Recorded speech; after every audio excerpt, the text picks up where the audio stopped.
Gimana? Gimana ya? Enggak, betul. Enggak.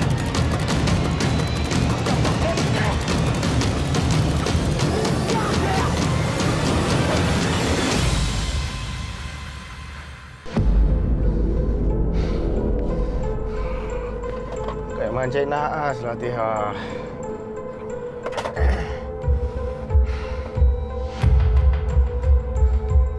Angkatlah!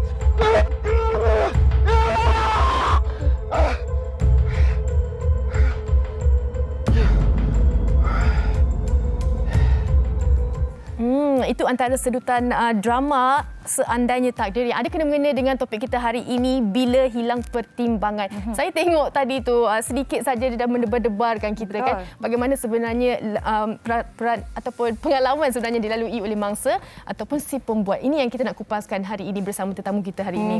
Betul, dan seorang sudah pun berada di studio. Elok kalau kami terus perkenalkan.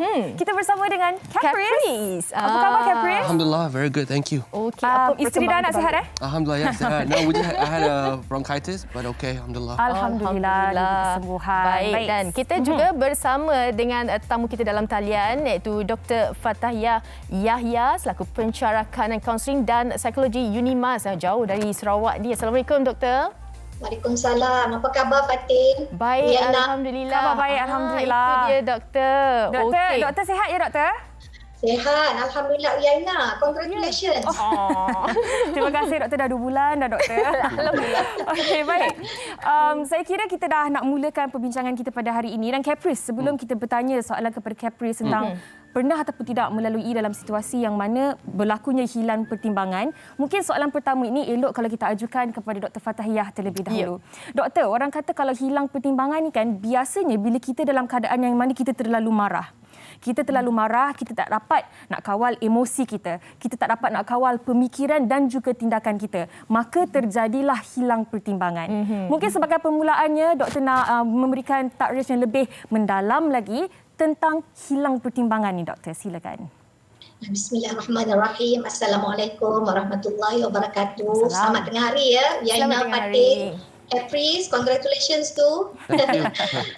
Serta para penonton wanita hari ini, semoga kita semua berada dalam keadaan sihat dan gembira apa adanya insya-Allah. Terima kasih ya sudi jemput saya lagi. Terima kasih, tajuk hari ini, tajuk hari ini sangat menyeramkan ya seperti yang Fatin sebut tadi. Betul doktor. Bila hilang pertimbangan. Okay, saya sentuh dulu tentang maksud hilang pertimbangan ni lah ya. Secara istilahnya pertimbangan atau kita sebut juga sebagai rasional membawa maksud fikiran atau renungan mengenai baik buruk sesuatu perkara yang dijadikan asas atau dasar dalam melakukan sesuatu tindakan atau mengambil sesuatu keputusan dalam kehidupan. Ya, jadi bila kita sebut hilang pertimbangan ni, ia menggambarkan satu situasi di mana seseorang individu itu berada dalam keadaan luar kawalan atau luar kebiasaan, seolahnya tidak menggunakan fikiran dalam mengurus tindakan yang dilakukan. Dan tindakan luar kawal ataupun hilang pertimbangan ataupun tak rasional ni mendorong individu terlibat bertindak di luar kotak fikiran yang waras hingga boleh mengancam keselamatan serta nyawa orang sekeliling termasuk dirinya sendiri. Ya, sebagai contoh tingkah laku mengamuk, maki hamun depan khalayak, mendera, mencedera atau mencabuli kehormatan orang lain termasuk darah daging sendiri. Ya, kes yang terkini yang kita tengah viral sekarang ni kan melacurkan atau membunuh anak sendiri yang tak sampai akal individu normal macam kita ni untuk memikirkan perkara tersebut. Betul. Ya, bagaimana sejauh itu tindakan tergamak dilakukan oleh seorang ibu. Dan saya rasa sebab bila saya sebut perkataan ni. Okey. Baik, doktor. Baik, mungkin selepas ini kita boleh tanyakan antara faktor-faktor menyumbang apa antara beza juga hilang kawalan dan juga hilang pertimbangan doktor. Tapi sebelum tu kita nak tanya juga kepada Caprice. Caprice, pernah tak pengalaman hilang pertimbangan sendiri? Tak pernah sangka tapi dia menjejaskan diri dan juga orang di sekeliling. Of course, I think the biggest one was my Caprice punya experience waktu di Cairo dengan Jordan. I think some crazy things happened. I was too emotional, and I sort of lost my control lah. And I was on IG Live, and I think it was quite viral lah, where I cried. And I was talking to, I think, Sharnaz at that time on IG Live. Okay. And I lost my focus, and I just cried. but I was just under a lot of stress. Okey. So, Mungkin itu yang Caprice boleh kongsikan dengan lebih lanjut lagi. Stres. Kita rasa keadaan diri kita yang tidak seperti biasa. Kita tak mampu nak mengawal kita punya tekanan dan juga pemikiran dan juga tindakan kita pada waktu itu. Correct. Dan mungkin Caprice boleh kongsikan dengan lebih detail lagi. Bagaimana Caprice sebenarnya mengharungi waktu itu dan selepas itu apa yang dilakukan oleh Caprice? well, first of all, I think it was the situation waktu tu. I was in a really bad environment. First of all, kita bukan dikurung. Waktu tu lockdown, PKP, security. So I was stuck in a hotel room, small hotel room, for about dekat 3 minggu. Okey. Yalah, dalam keadaan kat Malaysia time tu ada banyak things that were happening with the government, lockdown, and I was just in a very bad environment, and that is the worst place you can be when you are just in a closed environment, tanpa contact dengan kawan. You know, at that time my wife and I were just through WhatsApp, tapi the time difference was different between Cairo dengan Malaysia. So, and then just being in a bad environment is the worst place you can be. Sebab bila you tak ada siapa-siapa yang you boleh kongsi your feelings, you don't have anyone to talk to.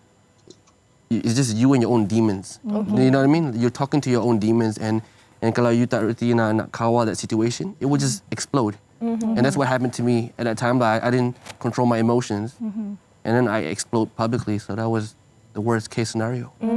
Tapi dalam jangka masa itu, 3 minggu tu kan, yang Caprice rasa dah tak betul lah ni tindakan. Tapi bagaimana sebenarnya mempositifkan diri itu untuk sebenarnya nak kembali balik ke jalan yang sepatutnya, orang kata lebih rasional lah. I think when selepas benda tu dah meletup dah, and then that's when my parents call me. Bila mak dah call tu, maksudnya Dah paling dah critical lah. Because Ting, ting, ting. jarang my mom get involved in whatever I do, right? So apabila mak dah start text panjang or try to call you, then you know that alamak, maybe I crossed the line. Tapi in that situation, anyone dalam keadaan stress atau ditekan, they don't know they're in that situation. Tak sedar pun. Kita tak sedar. Betul. Only after the aftermath, bila kita review balik kita punya video, and then like, oh wow, you were really emotional. Like, it's because anxiety, depression deals with kita punya emosi. And when you're in a situation, I think 99%, you don't realize what you're doing. You don't realize you're crying. You don't realize that you're angry. Only normally after, because you're alone, right? Kecuali ada orang kata sebelah you kata, Caprice, Yeah. you kena tarik handbrake, you kena slow down. Betul. And there was no one in that hotel room Baik. that tells me, Caprice, pull the handbrake now. Walaupun teknologi boleh, tapi dia tidak sama support system di depan kita ataupun mungkin pasangan kita dan sebagainya. Betul. Dan ada dua perkara yang saya tertarik dengan apa yang Caprice katakan tadi. Bad situation, keadaan sewaktu itu yang mana kita sedang berada, dan juga fighting with our own demon. Berlawan dengan diri sendiri itu sebenarnya lebih sukar kalau nak dibandingkan dengan musuh yang ada di depan mata. Baik, banyak lagi yang kita nak tanya kepada tetamu kita, tetapi sebelum tu, apa kata kalau kita saksikan terlebih dahulu laporan yang telah disediakan oleh wartawan kami, Ain, berkenaan dengan topik kita. Silakan. Jom kita saksikan. Impak pandemik COVID-19 ternyata bukan sahaja memberi kesan kepada aspek kesihatan dan ekonomi, malah turut memberi kesan kepada psikologi atau kesihatan mental seseorang individu. Hidup dalam keadaan tertekan, ekoran dibelenggu masalah kewangan dan desakan untuk meneruskan kelangsungan hidup menyebabkan ramai yang hilang arah tuju. Sehingga Mac tahun lalu, sejumlah 336 kes bunuh diri akibat masalah mental telah dilaporkan kepada Polis Diraja Malaysia, dan statistik menunjukkan mereka yang berumur 15 hingga 30 tahun merupakan golongan yang tertinggi mengalami masalah mental. Keadaan ini dilihat semakin membimbangkan berikutan ramai yang hilang pertimbangan meneruskan hidup ekoran tekanan yang dialami akibat kehilangan pekerjaan, kehabisan wang simpanan, perceraian dan lain lagi, sehingga menyebabkan seseorang itu cenderung bertindak di luar kewarasan fikiran. Namun persoalannya, sejauh manakah masyarakat peka dengan isu ini? Dan bagaimana cara bagi mengelakkan seseorang individu itu berdepan masalah hilang pertimbangan?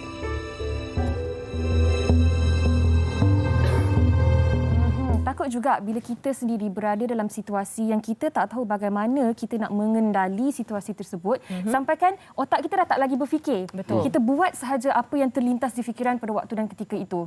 Dan mungkin ini yang Dr. Fathahiyah boleh kongsikan juga sebenarnya, Doktor. Apa antara faktor yang mungkin boleh dijadikan faktor utama sebenarnya yang menyebabkan seseorang itu hilang pertimbangan, hilang kawalan dan membuat sesuatu yang di luar jangkaan?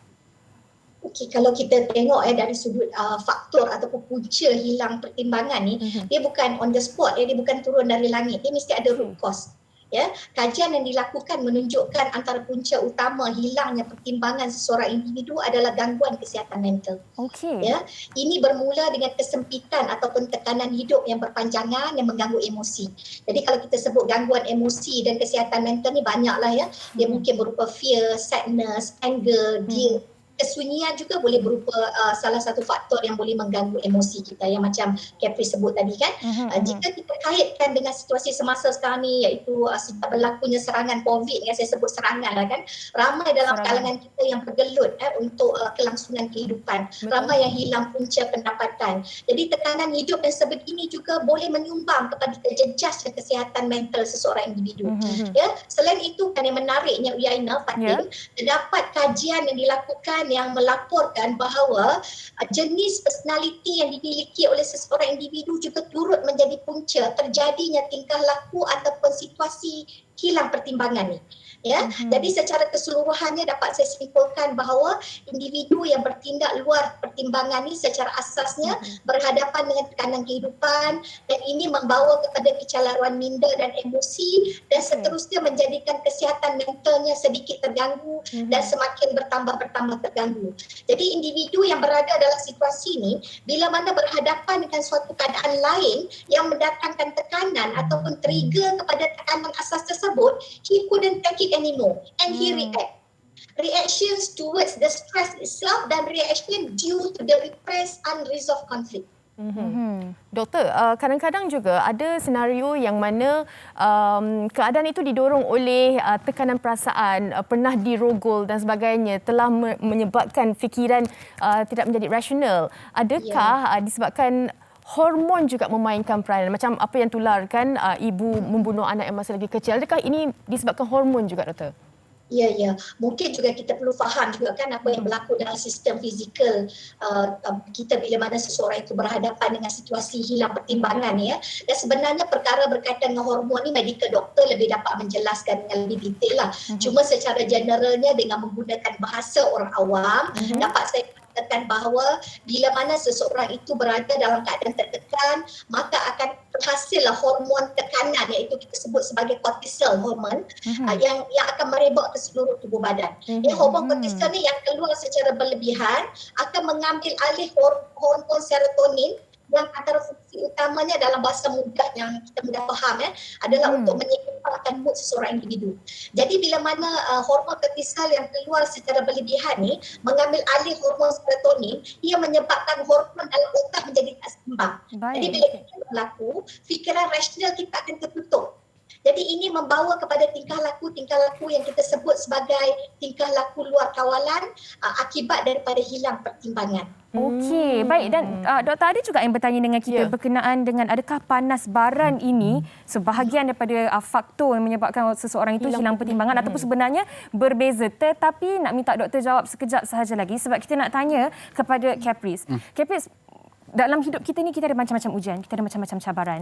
Berlakunya situasi yang kita sendiri hilang pertimbangan. Tetapi moment of realization tu yang apabila kita kembali tersedar yang kita dah terhilang kawalan, terhilang pertimbangan. Apa yang Caprice lakukan pada saat dan ketika tersedar itu? Well, at that very moment, the first thing I always say is Alhamdulillah, like I'm out of it. Tapi the doctor said punca dia, what is the punca? So I had a long talk with my mom for like hours after the whole drama, right? And kita sendiri ingat balik, like, Mom, ingat tak time Caprice umur 8? Every time ada masalah, I throw a tantrum. Tantrum where I bang the table, I bang the chair, dan mak sampai mengamuk. Mak ingat tak time umur 12? Time benda ni berlaku yang I was so angry, I punched the wall. I just remember all these moments in my life where I just lost myself. And then my psychiatrist told me Then I shared with my mom the story lah. My psychiatrist told me, Cap, talk to your mom. Ask her time you were born. What was the environment like? Okay. So I just asked my mom, time Caprice lahir ni, how was the birth? And my mom said, Aris, you tahu tak? Mak hampir nak meninggal giving birth to you. Lepas tu deliver pukul, I think it was like 6 in the morning. She got out by 6 p.m. and she had to draw blood. Her family members dah start baca Yasin. It was a really tough birth lah. And I asked my mom, what were you feeling? Mak rasa apa waktu nak deliver Caprice ni? Ada perasaan sedih, hopelessness, marah. And according to my psychiatrist, all that played a role, all the emotions play a role to transfer to this kid. Apparently, this is my psychiatrist punya. After 8 years seeing my psychiatrist, one of the conclusions was actually my anxiety punya punca started all the way since birth. Okay. So that's why there's that time where I feel hopeless, where I feel sad, depressed for no reason. But it goes back to one spark moment. Kadang-kadang orang kena rogol, baru dia macam have depression, right? That was a punca from the rogol, and from that there was a depression. But with my case, my emotional, my anxiety, my baran actually came all the way down, all the way since birth. Okay. You know, that was quite scary lah. But you know, now when kita dah tahu jalanan kita, it makes it easier for you to sort of kawal yourself more often. Saya pernah juga dengar Yana kan, yang mana kalau kita sedang mengandung, kita kenalah berfikiran positif. Correct. Sebab apa yang kita sedih ke, kita terbawa dalam masalah tu akan memberi kesan kepada kandungan kita juga. Emosi tu khususnya. Apa yang ibu itu rasa pada waktu dan ketika itu sepanjang tempoh pregnancy ataupun tempoh kehamilan itu juga sebenarnya memberi kesan kepada anak. Dan itu satu perkongsian yang menarik dan mungkin tak ramai lagi yang pernah mendengar perkongsian seperti itu. Terima kasih Caprice. Dan Fatin, seperti mana yang saya dah tanya kepada doktor tadi, dan ini juga yang disebut juga oleh Caprice, yang berkaitan dengan panas baran ni, doktor. Adakah panas baran ini juga memainkan peranan penting ataupun faktor yang menyebabkan seseorang itu hilang pertimbangan, ataupun sebenarnya ianya boleh dikawal sehingga kan kita tak perlu pun sampai ke tahap hilang pertimbangan, doktor? Oh yes, personality juga menyumbang. Contohnya you tertrigger kepada satu bentuk tekanan yang sangat hebat yang boleh mengakibatkan you hilang kawalan. Jadi dengan memiliki personality panas baran, dia seolah-olahnya dia menambah nilai terhadap tingkah laku hilang kawalan tersebut. Dan sebab ini telah dibuktikan, kajian ada menunjukkan bahawa memang personality memang menyumbang kepada tingkah laku luar kawalan. Wow, maknanya memang berkait rapat jugalah. Jadi kita semua kena muhasabah diri juga, refleksi kembali diri kita. Adakah kita ini tergolong dalam golongan orang yang panas baran ataupun tidak, sehingga membawa kita ke tahap hilang pertimbangan. Baik. Okey, kita dah dengar daripada Dr. Caprice sendiri kan. Apa kata kita nak dengar juga Yana, kata orang ramai berkenaan dengan topik kita hari ini. Jom kita saksikan.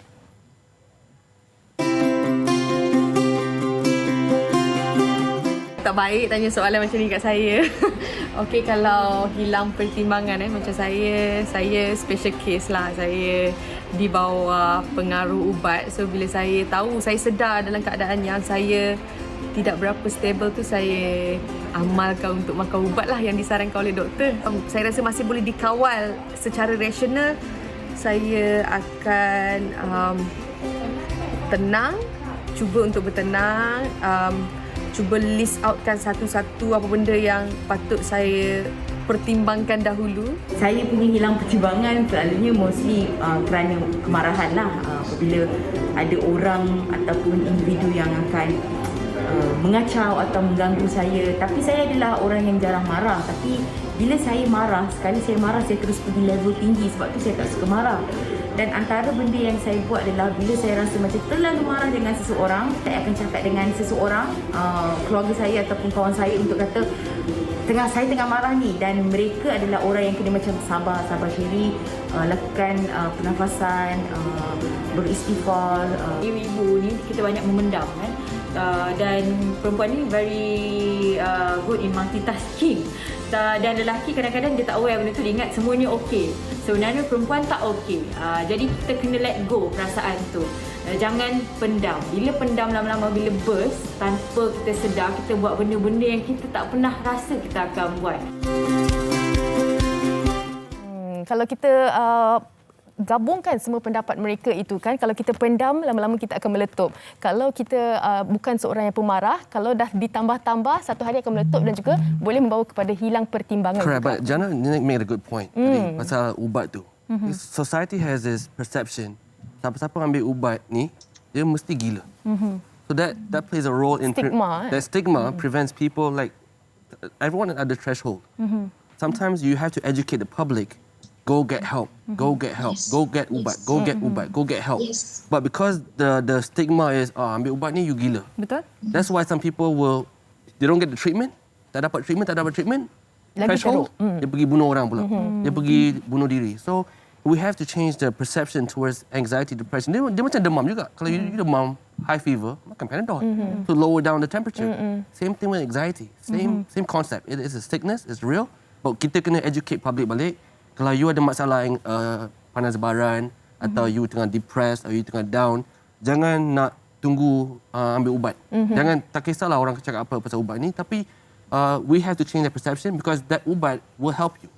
It's just like Panadol. Okey, baik. Mungkin Caprice juga boleh kongsi juga apa yang Caprice lakukan untuk membaik pulih kembali diri selepas berlakunya situasi hilang kawalan. Kalau tadi macam Jana, dia kata dia list downkan apa sahaja perkara yang membuatkan dia rasa tidak selesa ataupun dia tengah marah pada saat ketika itu. Nak Zainal kata jangan memendam rasa dan suarakan pendapat ataupun beritahu apa masalah yang sedang dialami ataupun communicate dan sebagainya. Kalau Caprice bagaimana? Same thing. So talk to someone, share your feelings to someone. Take your medication. Tapi masalah pasal stigma balik, I remember I say guys, I put a story on my IG taking my sleeping pill. Okey. Tiba-tiba wartawan blog semua highlight the sleeping pill and you baca comments, dia dah gila dah, dia dah gila.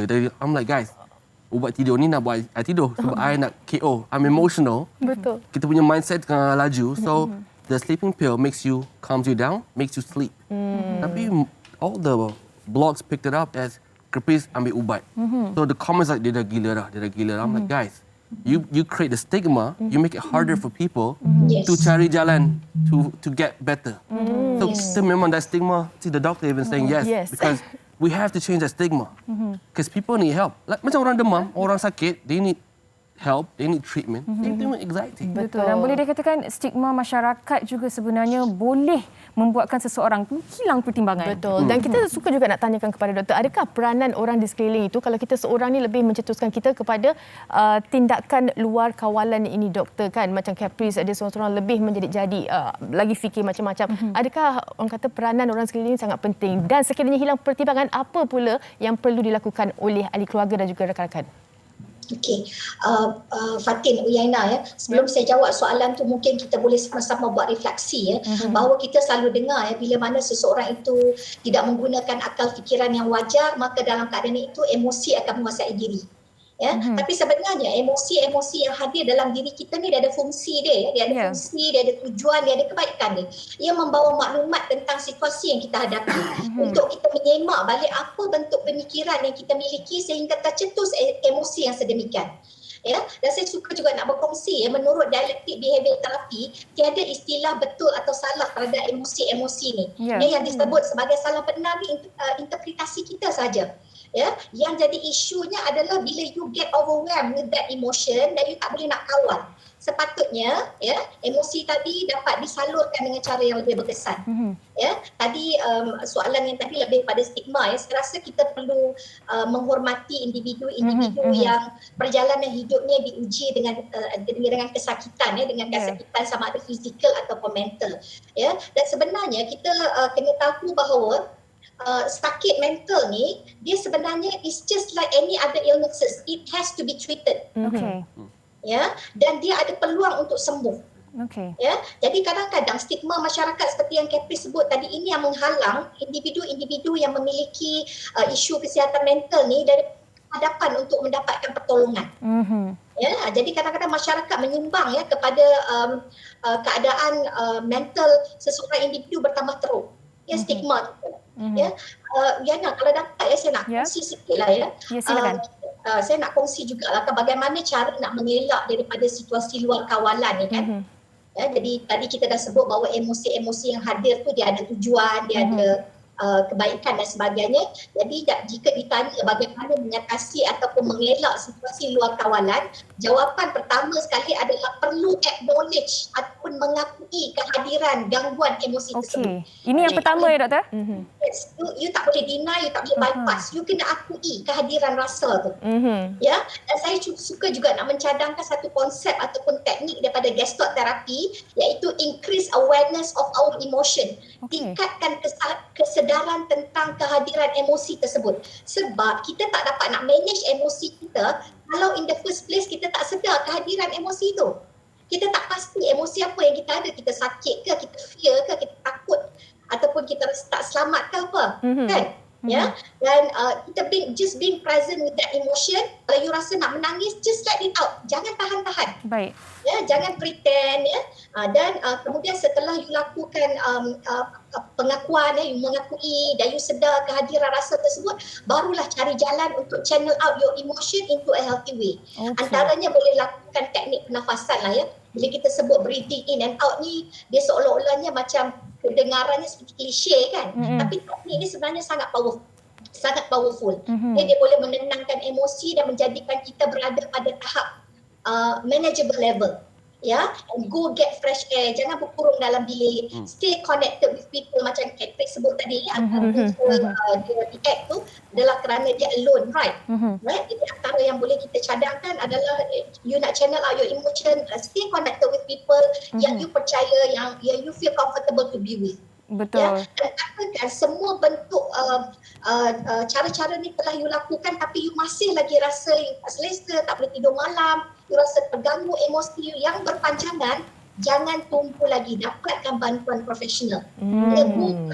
Go get help. You can see the counsellors and boleh terus ke pusat kesihatan ataupun hospital yang berdekatan dengan kediaman kita.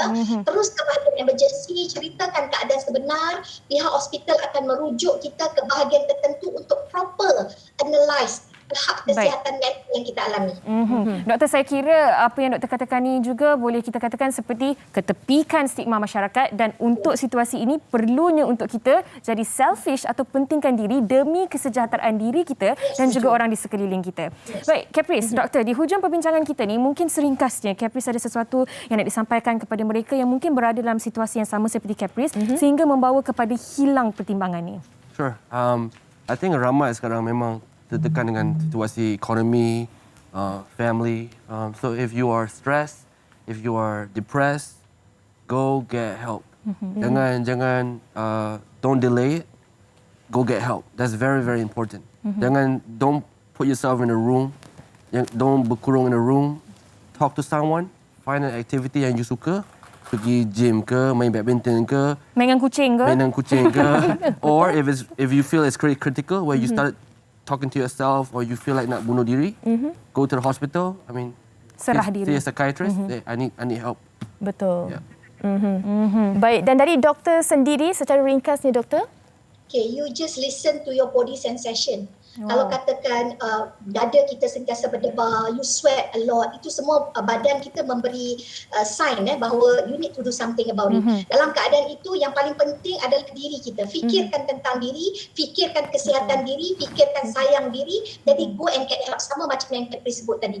Go get help. Tak perlu fikir apa pandangan orang, apa persepsi orang dan sebagainya. Yang paling utama adalah go get help for you to get better, for you to feel better. Wow, saya kira itu adalah rumusan terbaik dari Dr. Fatahiyah dan juga Caprice. Saya suka bila doktor kata listen to your body sensation. Wah, bunyi dia tu nampak macam wow, tetapi memang betul pun apa yang dikatakan oleh doktor. Dengar kepada diri kita apa yang dikatakan oleh tubuh badan kita sebenarnya memainkan peranan penting untuk apa tindakan yang akan kita lakukan.